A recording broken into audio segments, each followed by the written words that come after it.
देवास जिले के खिवनी अभ्यारण्य क्षेत्र में आदिवासियों के मकानों को तोड़ने पर मचे बवाल पर अब मुख्यमंत्री डॉक्टर मोहन यादव का बयान सामने आया है। सीएम ने कहा कि आदिवासी भाई बहन को कोई भी कष्ट हो तो मेरे लिए दुख की बात है। वहीं पूरे मामले को लेकर वन मंत्री विजय शाह को घटनास्थल पर जाने का आदेश दिया है। मध्य प्रदेश सरकार के मुख्यमंत्री डॉक्टर मोहन यादव ने खिवनी अभ्यारण्य क्षेत्र में वन विभाग के अधिकारियों द्वारा बारिश के मौसम में अतिक्रमण के नाम पर 50 से अधिक आदिवासी परिवारों के कच्चे मकान तोड़ने की कार्रवाई को अनुचित बताते हुए जनजातीय कार्य मंत्री विजय शाह को तत्काल घटनास्थल के लिए रवाना होने का आदेश दिया है। साथ ही अन्याय करने वाले अधिकारियों के खिलाफ कार्रवाई तथा पीड़ित परिवारों को तत्काल सहायता उपलब्ध कराने के निर्देश दिए। दरअसल देवास जिले के खिवनी अभ्यारण्य में वन विभाग ने 23 जून को आदिवासियों के 50 से अधिक कच्चे मकानों को अतिक्रमण बताकर जेसीबी से तोड़ दिया था। बारिश के दौरान की गई इस कार्रवाई का वीडियो सोशल मीडिया पर वायरल हुआ। 27 जून को खातेगांव में आदिवासी नेता रामदेव काकोड़िया और कांग्रेस नेता राहुल इनानिया की अगुवाई में विरोध प्रदर्शन हुआ। साथ ही आदिवासी संगठनों ने 29 जून को महाआंदोलन करने का ऐलान किया था। मुख्यमंत्री के आदेश के बाद विधायक आशीष शर्मा मौके पर पहुंचे, जहां आदिवासी परिवारों को मकान बनाने के लिए टीन शेड सहित अन्य सामग्री और राशन उपलब्ध कराया। खिवनी अभयारण्य खास करके सीहोर देवास के अंदर वन विभाग के अमले के द्वारा या आदिवासी अंचल को लेकर के कुछ मेरी घटनाएं ध्यान में आई है, जिसमें बारिश के दरमियान इस कार्रवाई से हमारे गरीब वर्ग के लिए थोड़ी सी मैंने विभाग को भी कहा है कि बारिश का समय है, हमारी कोई भी कार्रवाई, हमारी सरकार गरीब आधारित सरकार है, किसी भी आदिवासी भाई बहन को कष्ट हो तो इससे बड़ी मेरे लिए दुख की बात नहीं। मैंने कहा है कि आप अपने सारी सिस्टम में उन व्यवस्था को खड़ा करें जिससे सरकार की योजनाओं का भी पूरा हो और सरकार की योजना के साथ साथ जो हमारी संवेदनशीलता है वो भी बरकरार रहे। यशस्वी प्रधानमंत्री के नेतृत्व में हम लगातार उसी प्रकार के जनहितैषी काम करते जा रहे हैं, जिसके आधार पर हमारे सभी वर्गों में खासकर अनुसूचित जाति, जनजाति, ओबीसी और सामान्य वर्ग के भी गरीब लोगों के सबके जीवन में बदलाव आए, सबके जीवन में सरकार की मदद मिले और उनके अपने जीवन में समृद्धि का रास्ता खुले। आइए हम सब संकल्प करें यशस्वी प्रधानमंत्री के नेतृत्व में देश के साथ प्रदेश भी नंबर 1 का बने। मैंने माननीय मंत्री विजय शाह जी से भी कहा है कि वो वहां जाकर के इस पार्ट पे देखे और आदिवासी भाई बहन के लिए जो जो मदद हो सकती है वो जरूर करें। तो उसके सामने जीवन के यापन की किस तरह की परेशानियां खड़ी होती है, ये खिवनी के इन आदिवासियों को देखकर समझा जा सकता है। जिस समय सुबह 7:30 बजे मुझे पहला फोन हमारे खिवनी के निवासी मेहर सिंह जी का आया और एक और फोन यहाँ से आया, तब मैंने जिला प्रशासन में कलेक्टर महोदय से मेरी बात हुई। डीएफओ साहब को मैंने फोन लगाया लेकिन उनसे बात नहीं हो पाई। मैंने माननीय शिवराज सिंह चौहान जी को घटना से अवगत कराया, उन्होंने माननीय मुख्यमंत्री जी को अवगत कराया। मुख्यमंत्री कार्यालय में भी मैंने ये मैसेज किया कि यहाँ पर वन विभाग इस तरह की कार्रवाई करने जा रहा है, लेकिन जब तक इन सब जगहों पर बात हुई तब तक बहुत सारे मकान तोड़े जा चुके थे। घटना निश्चित ही अधिकारियों के मनमाने रवैये को इंगित करती है और इसलिए हमने सरकार से भी ये मांग की है कि शासन के कार्यों में जिस भी अधिकारी का रवैया आम जनता के प्रति असंवेदनशील होता है, जिसके कारण सरकार के प्रति भी लोगों में नाराजगी बढ़ती है, ऐसे अधिकारियों पर कार्रवाई होना ही चाहिए। वहीं एडीएम बिहारी सिंह ने प्रभावित लोगों को राहत का आश्वासन दिया है। उन्होंने टीन शेड, सड़क पुलिया निर्माण, मुआवजा और प्रधानमंत्री आवास योजना का लाभ देने की घोषणा की है। कार्रवाई में शामिल वन विभाग के अधिकारियों पर कार्रवाई का भी आश्वासन दिया गया है। वहीं आदिवासी नेता रामदेव काकोड़िया ने कहा कि हमारी लड़ाई थी कि पीड़ित लोगों को न्याय मिल जाए। अब शासन प्रशासन ने मकान बनाने के साथ राशन उपलब्ध कराया है। हम शासन प्रशासन की राहत से संतुष्ट हैं। इसके बाद भी कोई संगठन आंदोलन करता है तो हम इसका समर्थन नहीं करते। हमारी लड़ाई थी कि खिवनी के लोगों को इंसाफ मिले। जी हाँ। और जो राजनीतिक करने वाले लोग हैं हम उनको रोक भी नहीं सकते हैं। हाँ। वो खूब कूदे कुछ भी करे वो हम नहीं रोक सकते। हाँ। लेकिन जिस तरफ से जो जायज मांग थी और हमारी पूरी होती हुई दिख रही है, तो हम लोग हमारा तो कोई समर्थन है भी नहीं, ना तो खिवनी से पड़ी। मतलब आपका सीधा कहना है कि आपकी लड़ाई गरीब आदिवासियों के लिए थी कि उन्हें मकान मिल जाए। आप मानते हो कि मांगे पूरी होती हुई साफ नजर आ रही है। अब अगर कल का कोई आंदोलन होता है, जैसे हम सोशल मीडिया पर देख रहे हैं, तो शुद्ध रूप से वह राजनीति है या आम लोग ये जो पीड़ित लोगों की मांग के लिए होगा, क्या लगता है आपको? सबसे पहले आंदोलन की घोषणा हमने करी थी और जो कम से कम दूसरे दिन हीरालाल अलावा जो प्रमुख है जेएस के, वो आए और आए नहीं, लेकिन उन्हें घोषणा करी।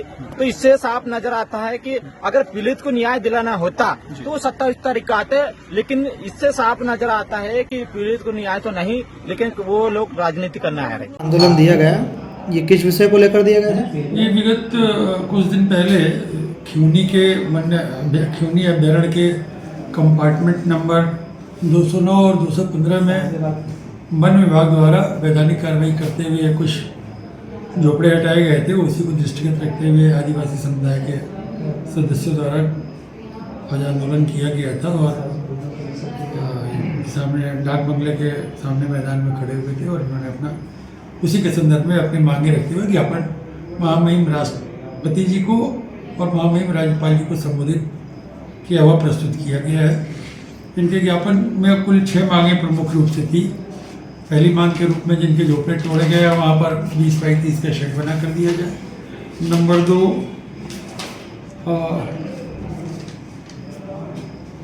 सड़क निर्माण की इन्होंने मांग की, पटरानी से खिवनीपुर तक सड़क और पुल का निर्माण किया जाए। तीसरी मांग थी कि मकान ज़्यादा तोड़े गए हैं लेकिन सूची कम बनाई गई है, तो जांच करके वास्तविक जितने मकान तोड़े गए हैं उनकी सूची अद्यतन की जाए।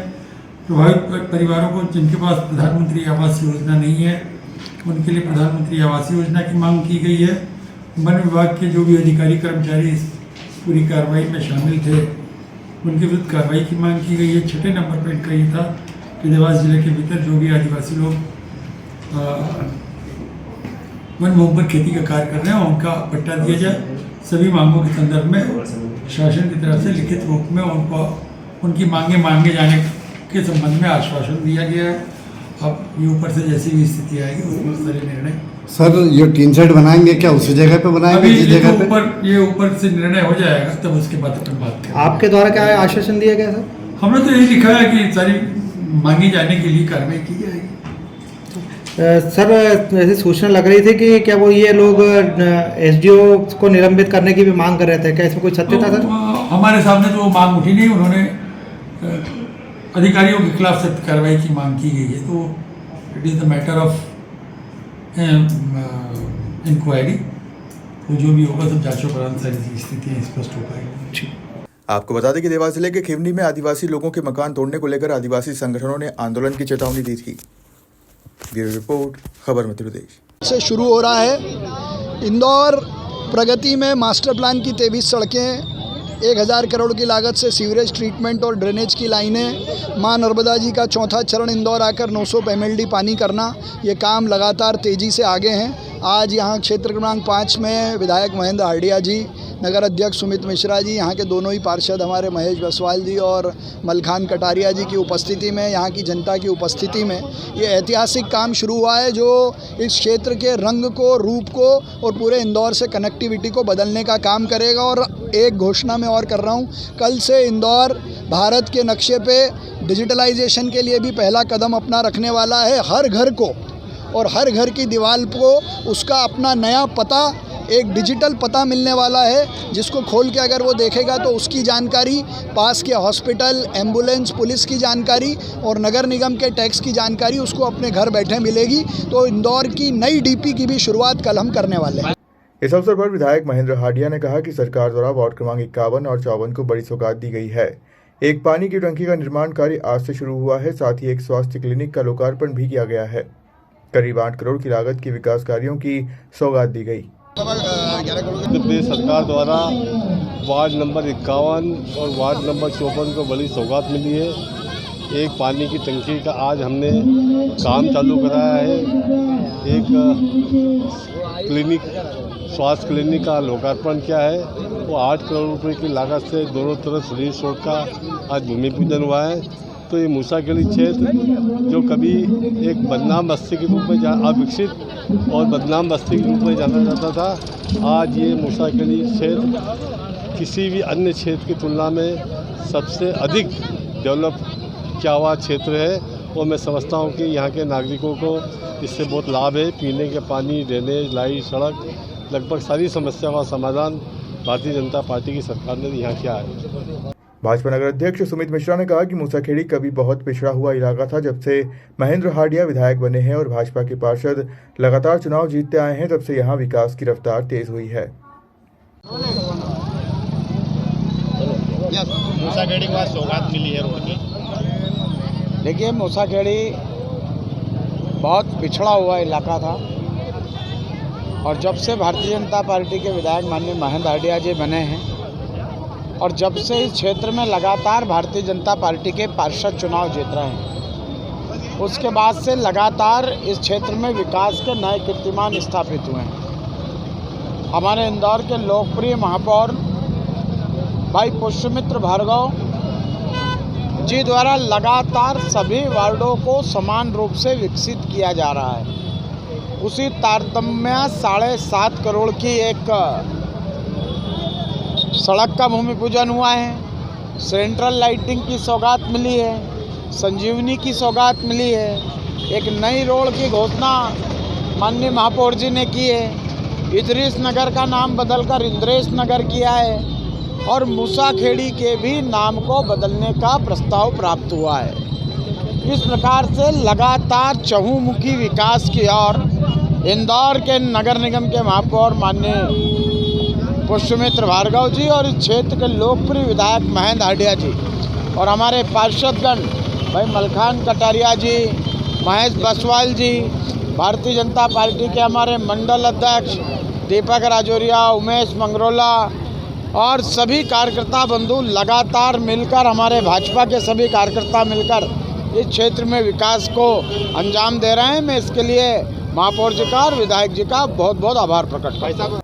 सर्विस रोड सहित अन्य विकास कार्यों के भूमि पूजन के अवसर पर स्थानीय पार्षद के साथ बड़ी संख्या में भाजपा कार्यकर्ता मौजूद रहे, जहां उन्होंने विकास कार्यों को लेकर महापौर और विधायक का आभार जताया। इंदौर से अजय मालवीय की रिपोर्ट।